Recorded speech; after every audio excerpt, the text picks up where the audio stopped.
Hey everyone, welcome to today's Explainer. We've got a fantastic topic today that really blends your scientific passion with some serious entrepreneurial grit.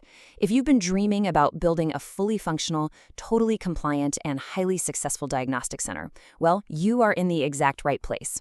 Today, we're literally building the ultimate checklist for setting up an oral pathology lab. We're going to cover the whole shebang, from the absolute basics of getting legally set up, right down to the heavy machinery and the specific paperwork you need to protect your practice. So, are you ready to build your own oral pathology diagnostic center?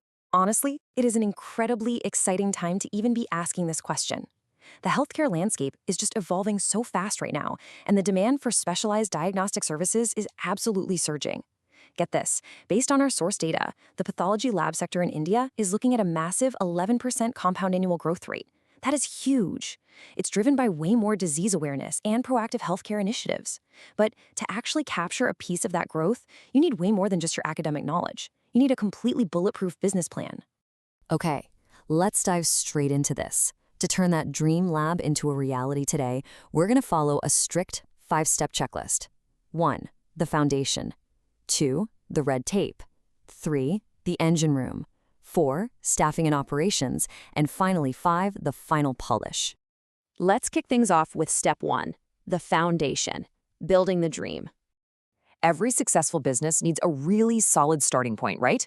And for an oral pathology diagnostic center, the baseline is totally non-negotiable. First up, you or your lead consultant absolutely must hold an MDS, a master's degree specifically in oral and maxillofacial pathology from a recognized institution.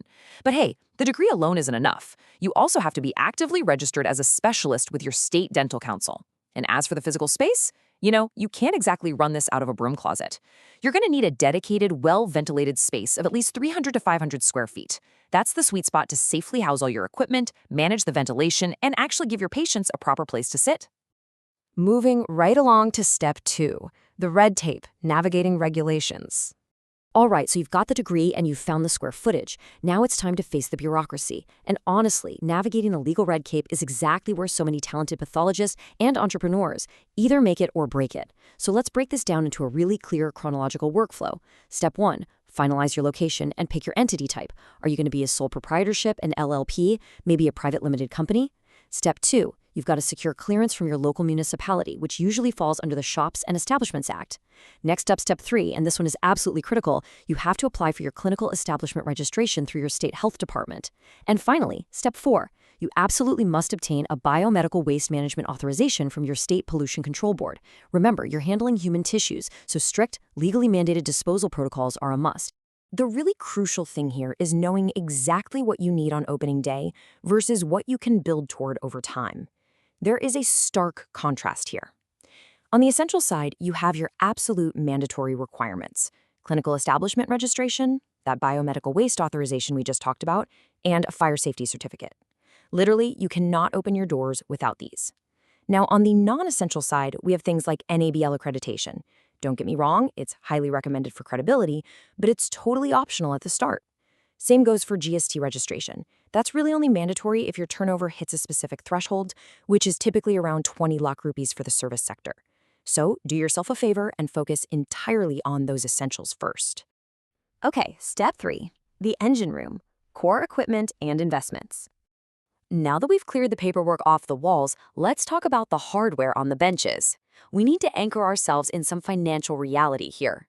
Based on data from the Confederation of Indian Industry and our sources, you're looking at an average initial investment range of between 10 lakh and 20 lakh rupees for a small lab setup in India.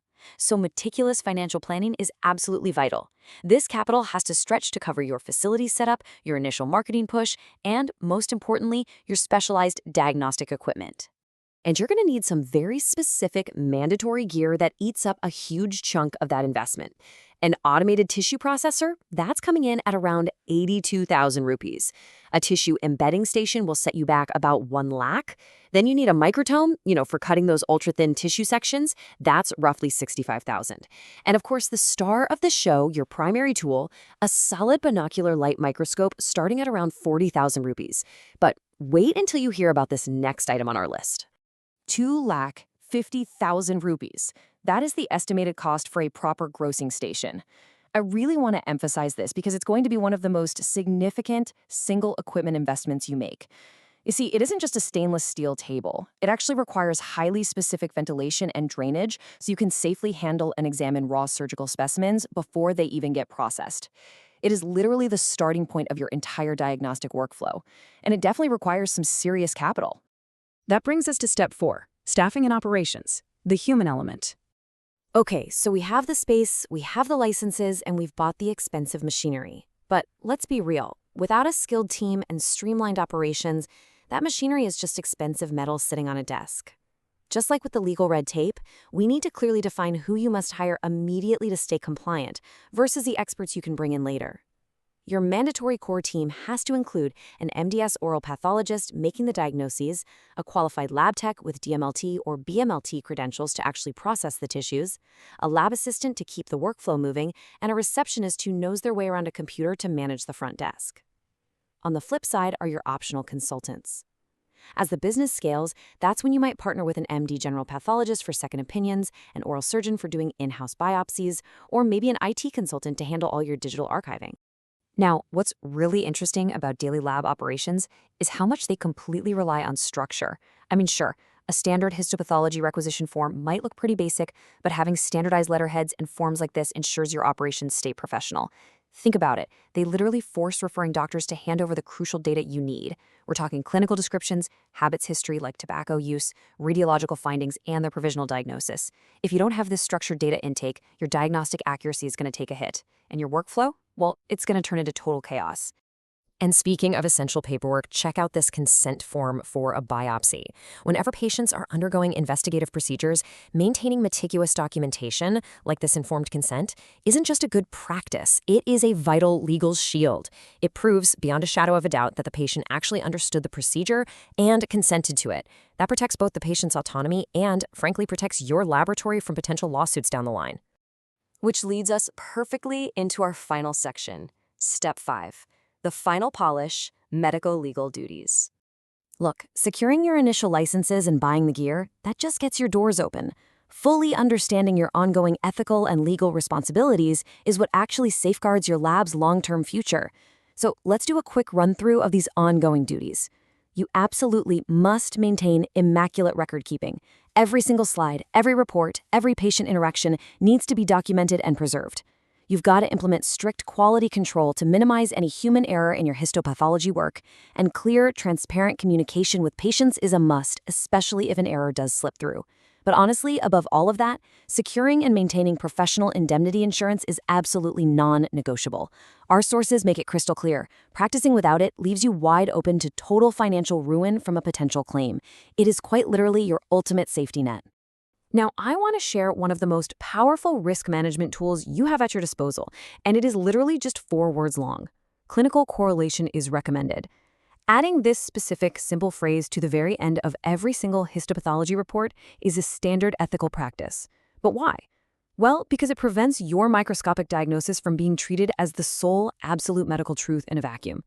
It's a formal reminder to the treating clinician that your lab findings have to be weighed alongside the patient's physical symptoms, their chief complaints, and their imaging studies to actually form a final holistic treatment plan. To wrap up our explainer today, I want to leave you with this really powerful summary quote straight from our source material. Balancing quality service delivery with financial viability will ultimately determine the lab's long-term success. Setting up your own oral pathology lab is just this incredible journey. It blends deep scientific expertise with sharp, real-world business strategy. So, as you sit down to start checking off boxes on your own ultimate checklist, I want you to ask yourself, how will you balance your profound passion for cellular science with the uncompromising business acumen you'll need to run a profitable lab? Thank you so much for joining me on this deep dive today. Get to work on that checklist, and I will catch you on the next explainer.